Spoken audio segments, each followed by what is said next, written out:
Olá, vamos dar início à nossa aula. Eu sou a professora Gisele Palmeira, professora do componente de Biologia. Vamos observar agora a aula de número 23. Objeto de conhecimento, astrobiologia, detalhamento, condições para a vida em outros planetas, missões espaciais, como Curiosity e ExoMars. Esse é o assunto da nossa aula que irá começar agora.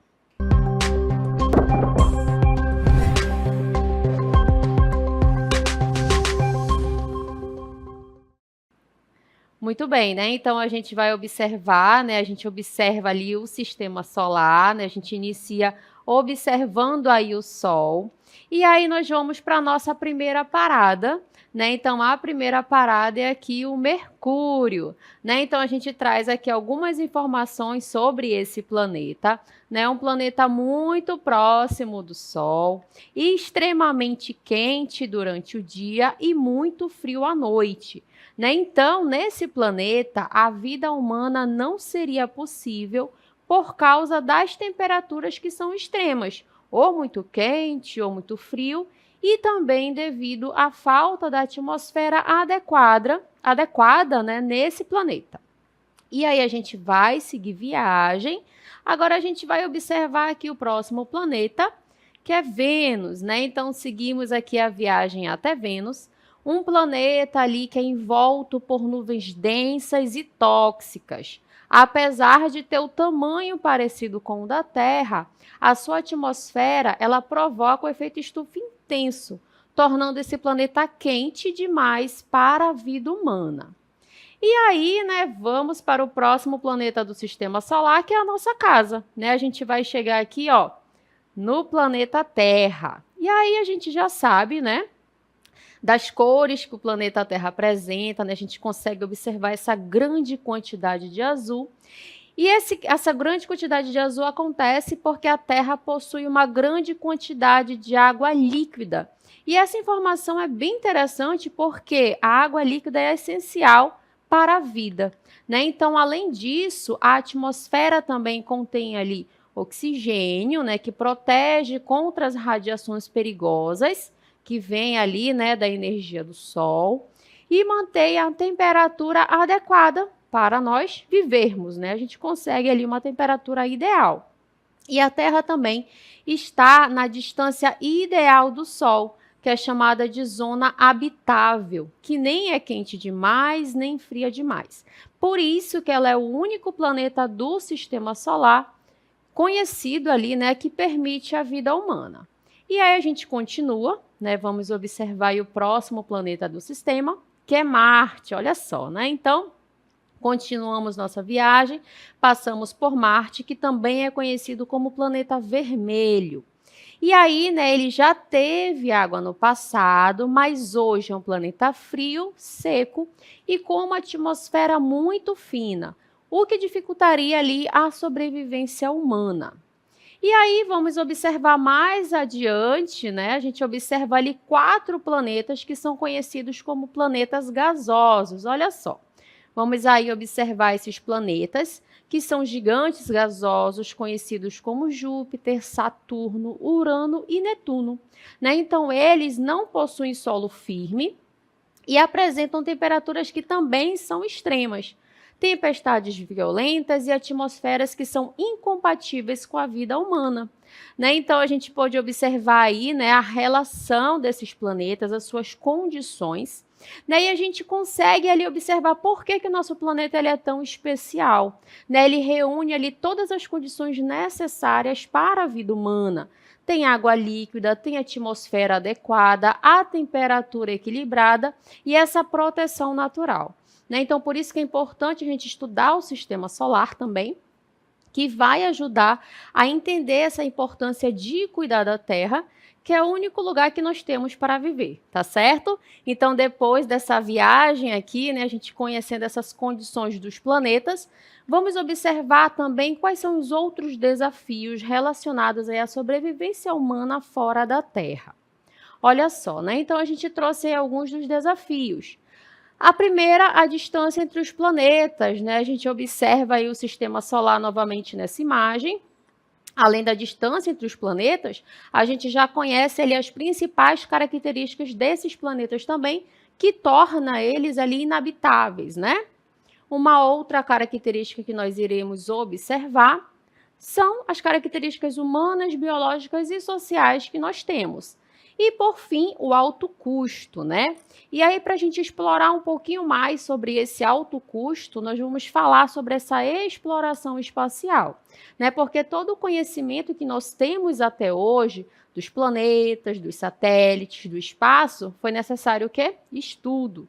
Foi necessário fazer análises, né, experimentos, observações, né? Então teve todo um caminho aí relacionado à exploração espacial para que a gente consiga essas informações, né, que nós temos aí hoje.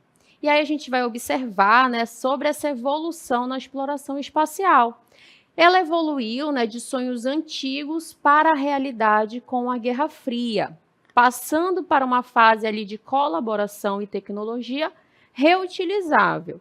E atualmente, né, ela está entrando ali na era comercial, com missões robóticas explorando o sistema solar e planos também de colonização humana, focando em avanços tecnológicos, exploração do universo e retorno para a Terra.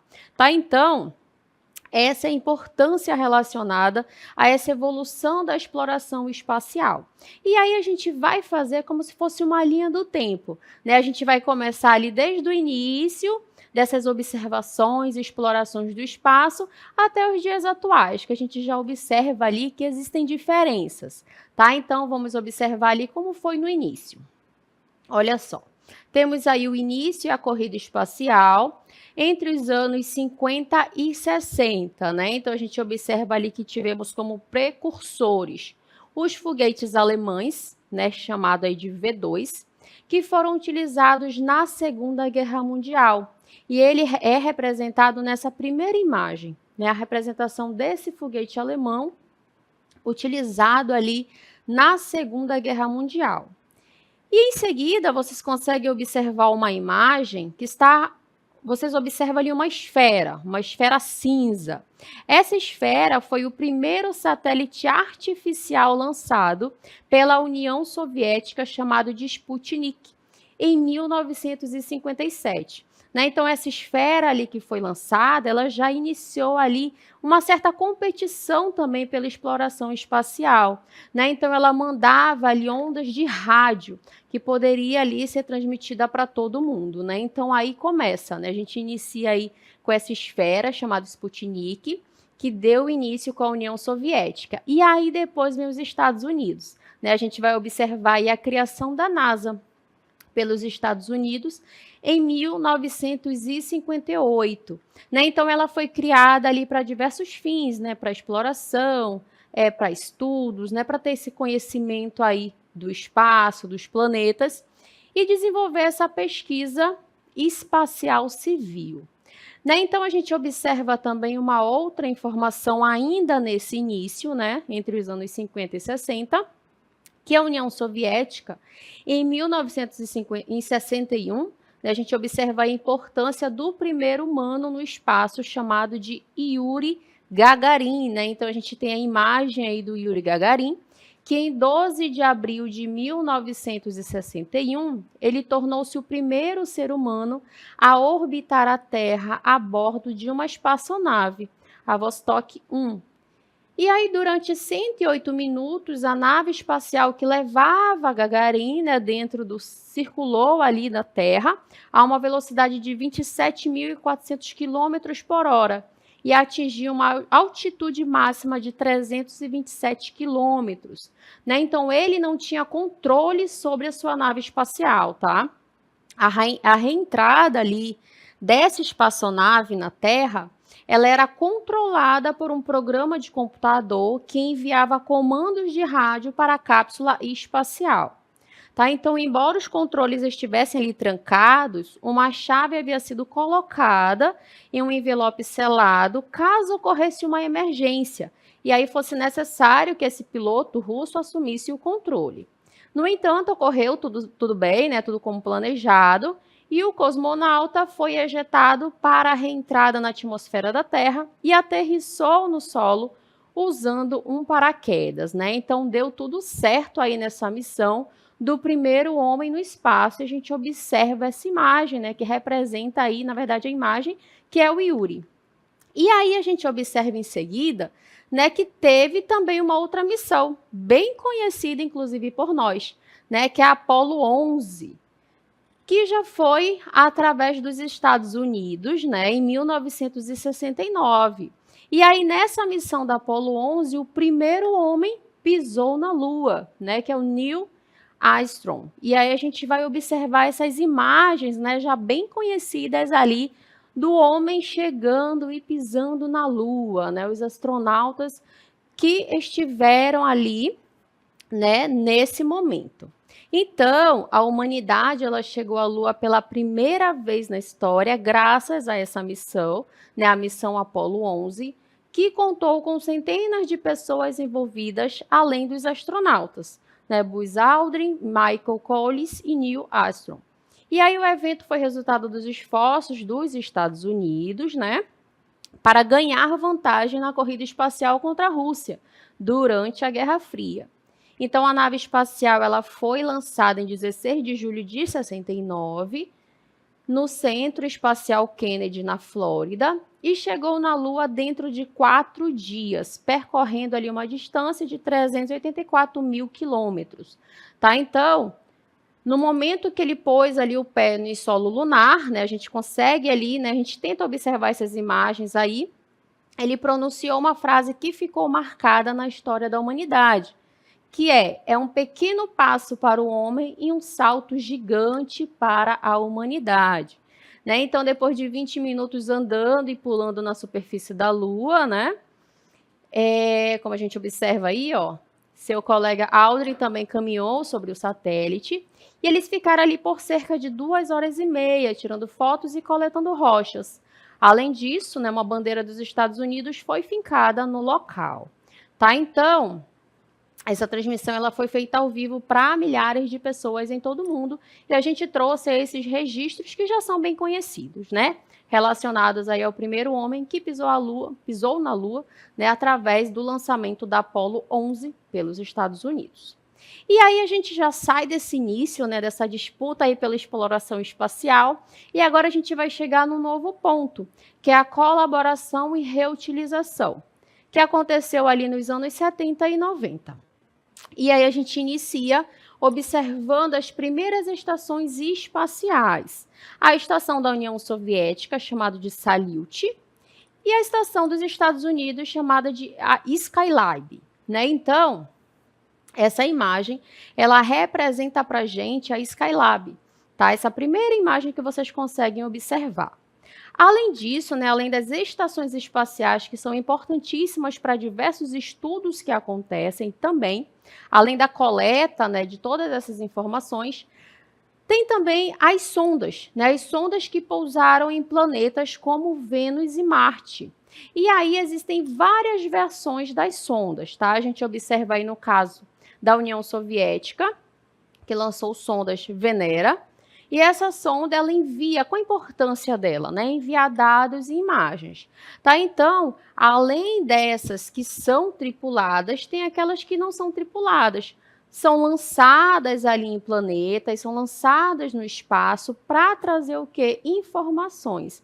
Né? Então, no caso dessas sondas, elas coletam imagens e também alguns rastros relacionados ali nos planetas onde elas estão. No caso da Skylab 4, ela ficou em órbita num período de 16 de novembro de 73 até 8 de fevereiro de 74, com 3 tripulantes a bordo. Tá bom? Além disso, vamos observar ainda relacionada à colaboração e reutilização nos anos 70 e 90, os ônibus espaciais. Né? Então, em relação aos ônibus espaciais, nós temos aí a participação dos Estados Unidos, no período de 1981 e 2011, né, com os veículos que são chamados de reutilizáveis. E a gente trouxe alguns exemplos desses veículos que foram ali lançados, né, como ônibus espaciais pelos Estados Unidos. Columbia, Challenger, Discovery e Atlantis, para múltiplas missões, tá? E o que a gente tem como uma informação bem interessante? Vamos voltar lá na imagem rapidinho? Olha só, nessa imagem vocês conseguem observar a imagem da Challenger montada ali junto com um tanque externo e os dois propulsores de combustíveis sólido, né? A gente observa que isso aconteceu em 22 de dezembro de 1985. Ao lado, vocês observam ali a Challenger sendo envolta pelo combustível líquido em chamas depois da ruptura de tanques externos. Né? Então, o que a gente vai observar nesse caso? Né? Que esse ônibus que foi lançado, né, chamado Challenger, não deu certo. Né? Então, esse ônibus espacial foi uma nave da NASA, né, como a gente vai observar aí, que explodiu 73 segundos após decolar em 28 de janeiro de 86.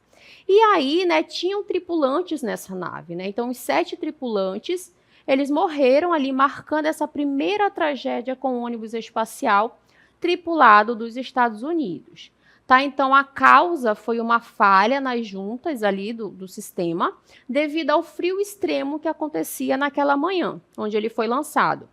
E aí, esse frio extremo permitiu o vazamento de gases quentes, levando à ruptura do tanque externo de combustível que gerou essa explosão que vocês observaram na imagem. Tá? Então, esse acidente ele paralisou ali o programa de ônibus espacial por meses e depois, né, houveram mudanças significativas relacionadas a esse tipo de segurança. Tá certo? E aí a gente vai observar também uma outra, que é a Discovery, né? E aqui a gente observa a imagem que representa a Discovery, olha só. E aí a gente vai ver que, nesse caso, através, né, dessas atualizações que aconteceram ali nesse ônibus espacial, né, esse caso deu certo. Vamos observar aqui a Discovery, que também é um veículo reutilizável que foi lançado pelos Estados Unidos, né? Lembrando ali que existem múltiplas missões relacionadas a esses ônibus espaciais. Aqui a gente consegue observar, né, a imagem desse ônibus espacial que foi lançado também pelos Estados Unidos. Né? Então, a gente viu a tragédia que aconteceu anteriormente, agora a gente vai conhecer um pouquinho mais sobre a Discovery. Né? Então, nesse caso, o ônibus espacial Discovery foi um dos mais icônicos da NASA. Né? Então, ele ficou voando ali por 27 anos, no período de 1984 até 2011, em 39 missões, transportando ali 184 pessoas e participando de missões cruciais, como o lançamento e a manutenção do telescópio Hubble, que é bem interessante aí falar sobre ele, e a montagem da Estação Espacial Internacional. E ele é conhecido por ser o mais antigo em operação após essas tragédias que aconteceu aí, como, por exemplo, que a gente observou agora no caso do Challenger, tá? E ele realizou feitos históricos, tá? Então, o Discovery foi fundamental para a exploração espacial, demonstrando a capacidade de reutilização dessas naves e sendo vital para a construção e manutenção de observatórios e da Estação Espacial Internacional, né, transformando a maneira como estudamos aí o universo. E aí a gente chega na próxima etapa, né? A gente vai chegar aí na era da Estação Espacial Internacional, conhecida também como ISS, né, a sigla ali em inglês, e a exploração robótica também, que acontece nos anos 90 e 2010. Né? Então, no caso da Estação Espacial Internacional, de 1998, a gente observa a imagem dessa estação aí ao lado. É o maior objeto em órbita e ele é o resultado de uma cooperação internacional. Isso é interessante, né? Porque a gente viu que lá no início tiveram disputas relacionadas à exploração espacial. E aqui a gente observa que já chegou no momento de cooperação, né? Então é bem legal isso acontecer. E aí o que é essa estação? Ela é um laboratório de pesquisa em órbita baixa da Terra, com a contribuição de diversos parceiros para seu projeto e construção. Esse laboratório, em altitude, tornou-se um símbolo de cooperação na exploração espacial, onde antigos concorrentes agora trabalham juntos. Além disso, vamos observar também as sondas robóticas. Olha só. Em relação às sondas robóticas, né, a gente observa aí missões para todos os planetas do Sistema Solar.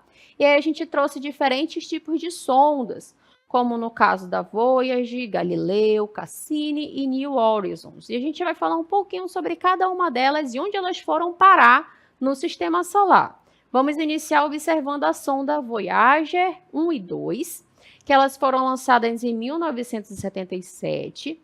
Elas tinham como objetivo principal explorar Júpiter e Saturno, aproveitando ali um raro alinhamento planetário nessa época. A missão ela foi estendida e a Voyager 2 se tornou a única sonda a visitar Urano e Netuno. Ambas continuam a operar e a enviar dados do espaço interestelar.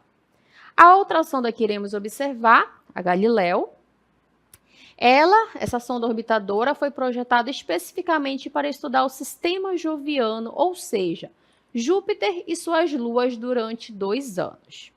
Cassini, outra sonda, né, que aprofundou o nosso conhecimento sobre os anéis complexos de Saturno. A gente observa aí que já é outro planeta, né, que Cassini foi, para trazer essas informações para a gente. E a New Horizons, lançada em 2006, foi a primeira missão a se aproximar de Plutão, realizando um sobrevoo histórico em julho de 2015. E a sonda revelou montanhas de gelo e uma geologia surpreendente ativa em Plutão.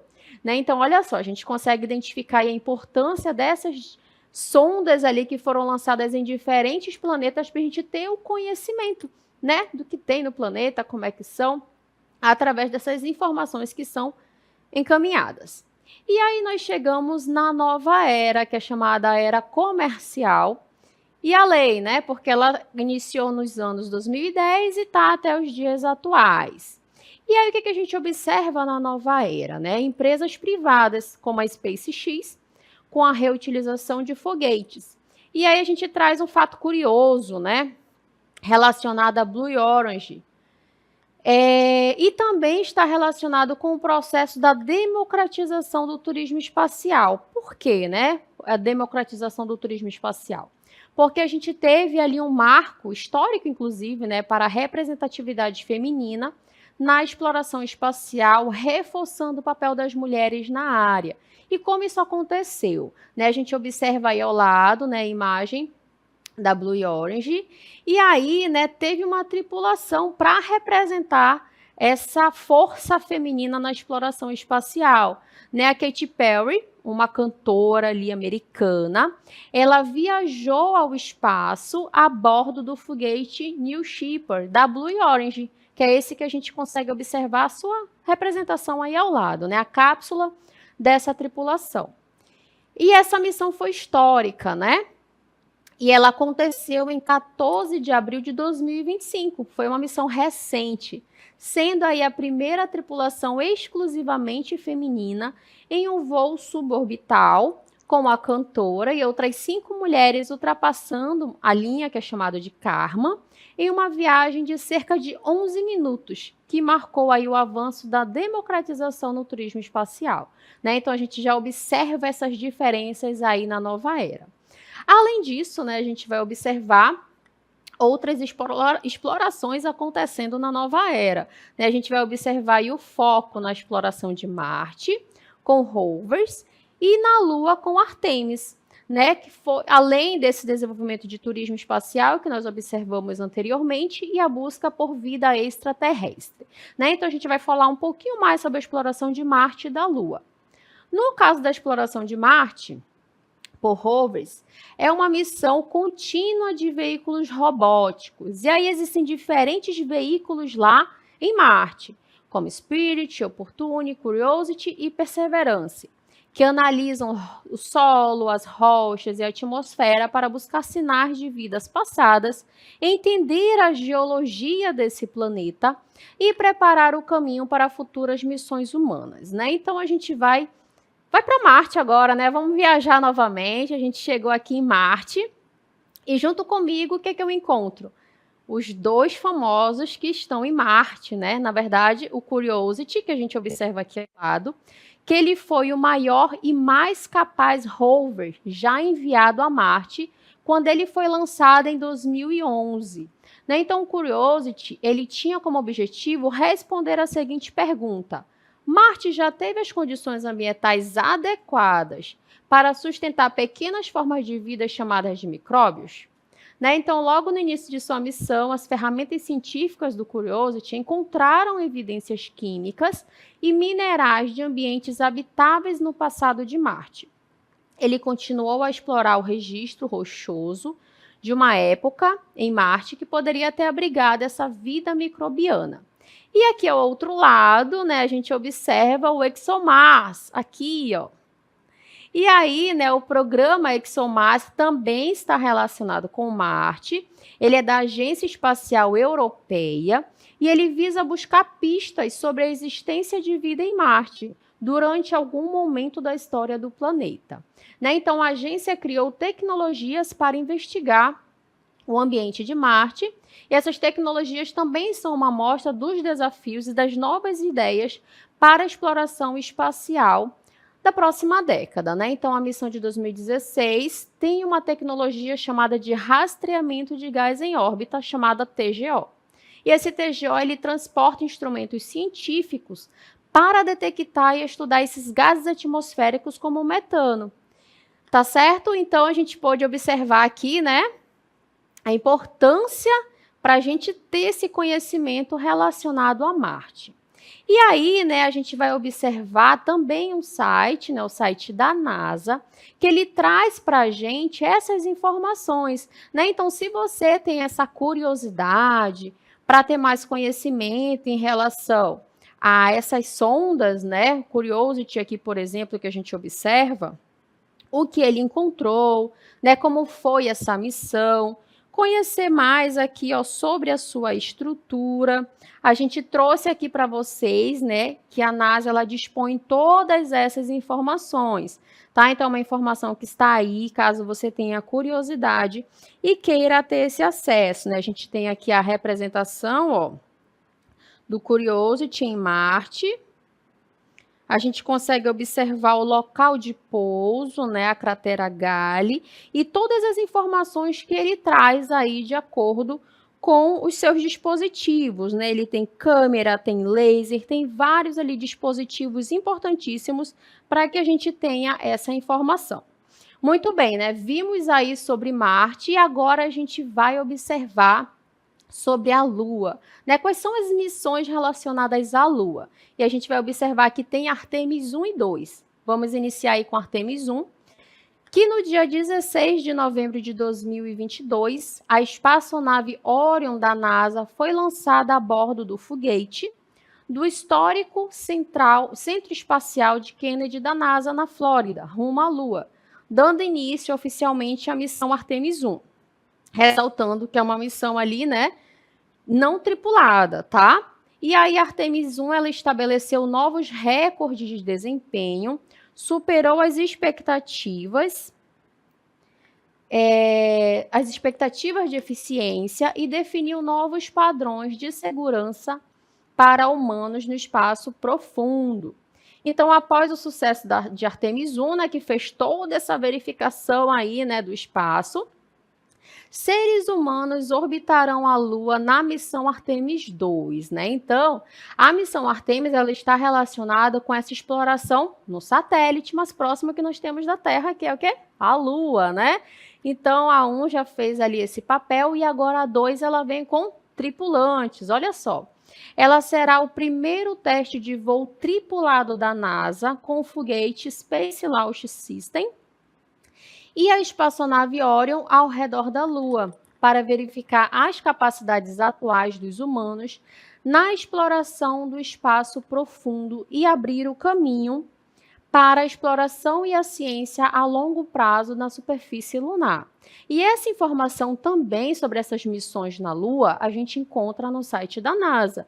E eu trouxe aqui para vocês, ó, os tripulantes, os 4 tripulantes que estarão presentes nessa missão, que ela tem ali como previsão de lançamento no primeiro semestre de 2026. Né? A previsão são os meses de março e abril de 2026 para o lançamento da Artemis 2, que levam aí esses 4 tripulantes, tá bom? E aí, né, para a gente finalizar a aula, eu trouxe aqui para vocês, né, como conhecimento mesmo, para quem tem curiosidade, para desvendar aí os mistérios do nosso espaço, um aplicativo que você pode baixar. E aí, esse aplicativo você consegue identificar diferentes satélites, planetas, estrelas que estão no espaço. Né? Então, ele traz para a gente aqui a localização. E o que é interessante a gente observar? Olha só. Eu estou aqui, ó, para vocês observarem aqui rapidinho. Eu estou aqui utilizando esse aplicativo e, através dos movimentos que eu realizo, eu consigo identificar aqui, por exemplo, onde está a localização, né, dessa Estação Internacional Espacial, aquela que a gente observou anteriormente, onde existem ali várias pesquisas acontecendo, né? Então, eu consigo identificar aqui, ó, a região onde ela vai orbitar, tá certo? Eu consigo observar aqui as estrelas, entre outros, né? Eu vou tentar encontrar aqui algum planeta para vocês. Olha aqui, ó. Ai, aqui atrás eu consigo observar a localização, ó, da Lua. A Lua está nessa localização aqui.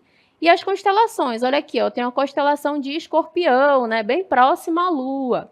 Entre outras curiosidades, né? Então, você que é curioso, esse aplicativo é bem legal para você identificar planetas, satélites, estrelas e constelações, tá bom? Então, espero que vocês tenham compreendido aí o conteúdo da nossa aula.